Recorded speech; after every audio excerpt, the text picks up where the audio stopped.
नमस्कार, मैं हूं परवीन शेख और आप देख रहे हैं कैपिटल टीवी की स्पेशल स्टोरी। इस स्टोरी में विस्तार से चर्चा महाराष्ट्र की सियासत में आए नए मोड़ की। महाराष्ट्र में एक बार फिर कांग्रेस को बड़ा झटका लगा है। इस बार ये झटका राहुल गांधी के करीबी और उनके दोस्त उद्धव ठाकरे ने दिया है। उद्धव ठाकरे को लेकर जो खबर सामने आई है उससे राहुल गांधी के पैरों तले जमीन खिसक गई है। वहीं इंडी गठबंधन का खात्मा भी तय माना जा रहा है। उद्धव के साथ साथ शरद पवार ने भी कांग्रेस को लेकर बड़ा बयान दिया है, यानी एनडीए के सामने एमवीए में बड़ी टूट हो गई है। महाराष्ट्र में सियासी हलचल हुई तेज। उद्धव ठाकरे ने कांग्रेस को दिया बड़ा झटका। कांग्रेस से नाराज ठाकरे ने चल दी है सबसे बड़ी चाल। राहुल गांधी और शरद पवार रह गए हैरान। महाराष्ट्र में महाविकास अघाड़ी यानी एमवीए नेताओं के बीच सीट बंटवारे को लेकर चल रही बातचीत के बीच उद्धव ठाकरे की पार्टी शिवसेना यूबीटी ने 48 लोकसभा सीटों में से 18 पर अपने चुनाव समन्वयक यानी इलेक्शन कोऑर्डिनेटर नियुक्त कर दिए हैं। इसमें मुंबई की 6 में से 4 लोकसभा सीटें शामिल हैं। उद्धव गुट के इस कदम को महाराष्ट्र की 18 लोकसभा सीटों पर उसके दावे के रूप में देखा जा रहा है। शिवसेना यूबीटी ने Mumbai south central, Mumbai north west और मुंबई नॉर्थ ईस्ट लोकसभा सीटों पर अपने इलेक्शन कोऑर्डिनेटर को नियुक्त किया है। इससे पता चलता है कि उद्धव ठाकरे की पार्टी मुंबई में अपने सहयोगी दलों कांग्रेस और एनसीपी यानी शरद पवार गुट के लिए सिर्फ 2 सीटें छोड़ने वाली है। सीट बंटवारे को लेकर एमवीए की आखिरी बैठक 2 फरवरी को हुई थी। इसके फौरन बाद महाराष्ट्र के पूर्व मुख्यमंत्री अशोक चौहान कांग्रेस छोड़कर बीजेपी में शामिल हो गए थे। कांग्रेस को लगे इस बड़े झटके के बाद एमवीए नेताओं के बीच कोई चर्चा नहीं हुई। सीट बंटवारे को लेकर एमवीए की पिछली बैठक में प्रकाश अंबेडकर की वंचित बहुजन अघाड़ी भी शामिल हुई थी। प्रकाश अंबेडकर ने एमवीए में सीट बंटवारे पर निर्णय लेने से पहले एक कॉमन मिनिमम प्रोग्राम बनाने पर जोर दिया था। सीट बंटवारे की व्यवस्था पर चर्चा के लिए महाविकास अघाड़ी की अगली बैठक 22 फरवरी को होने वाली है। आपको बता दें कि उद्धव की शिवसेना ने 2019 का लोकसभा चुनाव बीजेपी के साथ गठबंधन में लड़ा था। महाराष्ट्र की 48 में से 22 सीटों पर उसने अपने उम्मीदवार उतारे थे और 18 सीटें जीती थी, जिनमें से 3 मुंबई की सीटें थी। जून 2022 में शिवसेना के 40 विधायकों ने एकनाथ शिंदे के नेतृत्व में उद्धव ठाकरे के खिलाफ बगावत कर दी थी। इसके बाद पार्टी पर दावे को उद्धव गुट और शिंदे गुट के बीच लड़ाई छिड़ गई। चुनाव आयोग ने एकनाथ शिंदे गुट को असली शिवसेना माना और इस तरह पार्टी के सिंबल और नाम पर शिंदे गुट का अधिकार हो गया। उद्धव सेना ने 2019 में जीती गई सभी सीटों पर ठोका है दावा। कांग्रेस और शरद पवार ने जताई है नाराजगी। उद्धव ठाकरे गुट ने अपना नाम शिवसेना उद्धव बालासाहब ठाकरे और चुनाव चिन्ह जलती मशाल रखा है। वहीं शिंदे गुट ने बीजेपी के साथ महायुति बनाकर महाराष्ट्र में नई सरकार बनाई। एकनाथ शिंदे महायुति सरकार में मुख्यमंत्री और देवेंद्र फडणवीस उप मुख्यमंत्री बने। अब अजीत पवार की एनसीपी भी महायुति का हिस्सा है। कांग्रेस नेताओं के सत्तारूढ़ गठबंधन में शामिल होने की एक श्रृंखला के बाद उद्धव सेना उन सभी मौजूदा सीटों पर दावा कर रही है जिन पर 2019 में उसके उम्मीदवार जीते थे। इधर दिल्ली में इंडी गठबंधन के साथ सीट शेयरिंग पर दिल्ली के मुख्यमंत्री अरविंद केजरीवाल भी काफी कंफ्यूज हैं। उन्होंने कहा कि देखते हैं अगले 1 से 2 दिन में क्या होता है। बहुत देर हो चुकी है, जल्दी होना चाहिए। और क्या कुछ कहा केजरीवाल ने, देखते हैं ये वीडियो। देखिए अगले 1-2 दिन में क्या होगा सर। लेकिन सपा के साथ अनाउंस हो गया है, आपको लग रहा है कि अब तो कल जल्दी अनाउंस हो जाए तो सर क्लियर हो जाए, क्योंकि डिले हो जाए। बहुत डिले हो गया है, जल्दी होना चाहिए। कल घोषणा हो जाएगी क्या? पता नहीं। लोकसभा चुनाव से पहले महाराष्ट्र में उद्धव ठाकरे की पार्टी ने कमर कस ली है। फिलहाल इंडी गठबंधन के तहत सीट बंटवारे को लेकर किसी तरह का ऐलान नहीं हुआ है, लेकिन 48 लोकसभा सीटों में से 18 पर उद्धव ठाकरे ने अपने कोऑर्डिनेटर तय कर दिए। इस खबर से अंदाजा लगाया जा सकता है कि शिवसेना यूबीटी इन 18 सीटों पर तो चुनाव लड़ेगी ही। इन सीटों में मुंबई की 6 में से 4 सीटें शामिल हैं।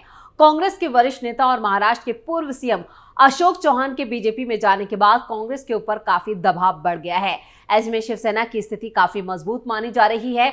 पिछले साल विपक्षी गठबंधन इंडी की 3 बैठकों के बाद सीट शेयरिंग के फार्मूले की बात सामने आई थी। हालांकि अभी तक आधिकारिक तौर पर किसी तरह की घोषणा नहीं की गई है। सिर्फ यूपी में जरूर कांग्रेस और सपा के बीच बात बन गई है, लेकिन महाराष्ट्र को लेकर भी सियासी चर्चाएं आम थी। लेकिन अभी तक कुछ भी तय नहीं हुआ है। नीतीश कुमार इंडी गठबंधन से अलग हो चुके हैं और जयंत चौधरी भी अपनी मंशा जाहिर कर चुके हैं। ऐसे में फिलहाल इंडी गठबंधन के तहत सीट शेयरिंग का फार्मूला इतना आसान नजर नहीं आ रहा है। वहीं केजरीवाल भी अपनी राह अलग कर चुके हैं। इधर महाराष्ट्र में जिस तरह से कांग्रेस के बड़े नेता उससे अलग हो रहे हैं, उससे भी कांग्रेस की मुश्किलें बढ़ गई हैं। इस बीच संजय राउत ने भी कांग्रेस को लेकर बड़ा बयान दिया है। अशोक चौहान तो कल आए हैं, 24 घंटे में उनको राज्यसभा आपने दे दी है। वो तो पुराने कार्यकर्ता हो गए, तो उनका स्वागत करना चाहिए।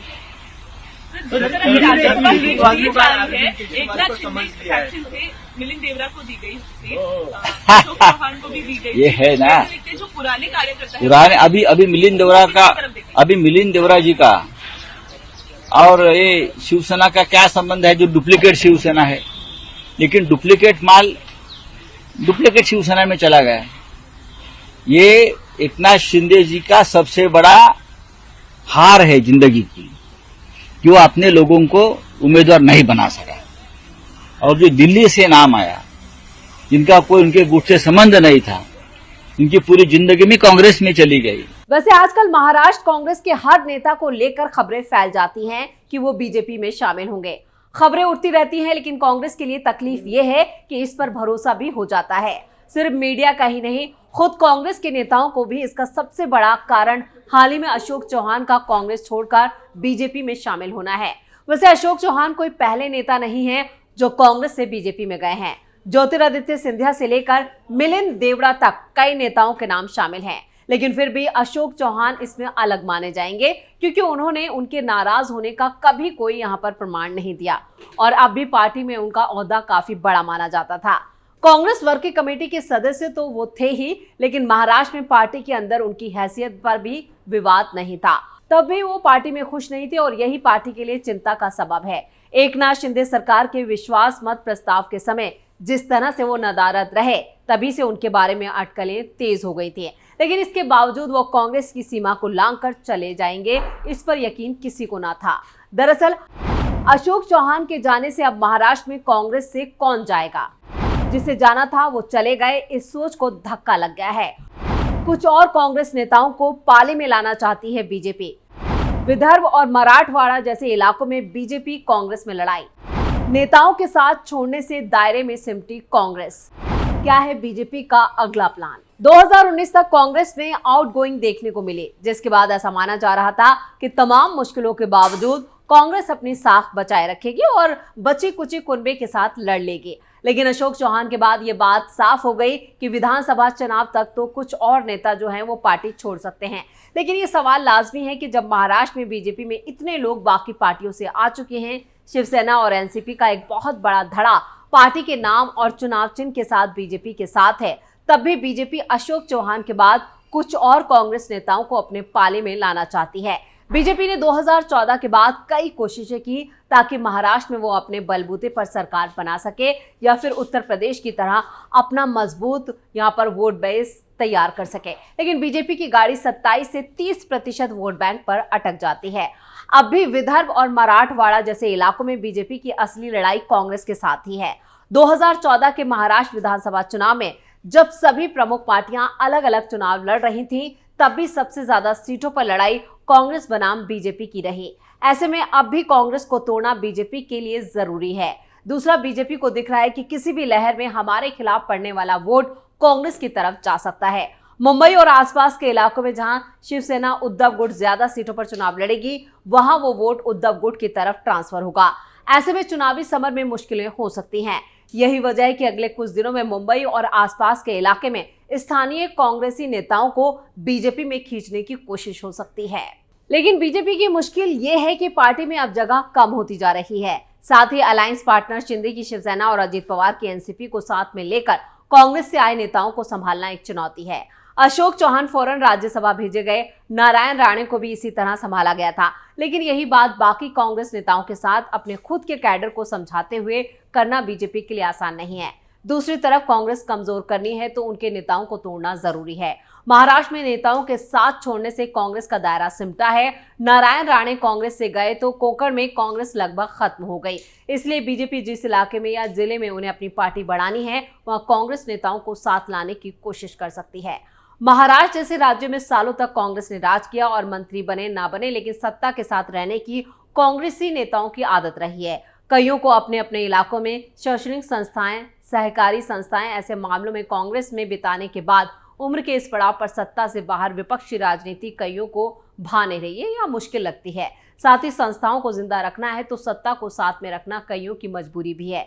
बीजेपी इसे भली भांति जानती भी है और इसलिए बीजेपी उन कांग्रेसी नेताओं पर काम कर रही है जहां उन्हें जरूरत है। वहीं दूसरी तरफ अब तक उद्धव ठाकरे और शरद पवार की पार्टी में हो रही बगावत को दूर से देखने वाली कांग्रेस को समझ में आ गया है कि अब उनकी बारी है। भले ही उद्धव और शरद पवार की तरह पार्टी नहीं जाएगी, लेकिन एक एक नेता जाने से महाराष्ट्र में पार्टी की कमर जरूर टूट सकती है।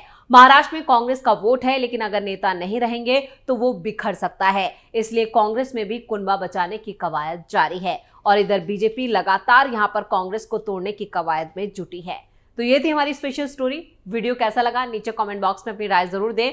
वीडियो को लाइक करें और शेयर करें और कैपिटल टीवी को सब्सक्राइब करें। नमस्कार।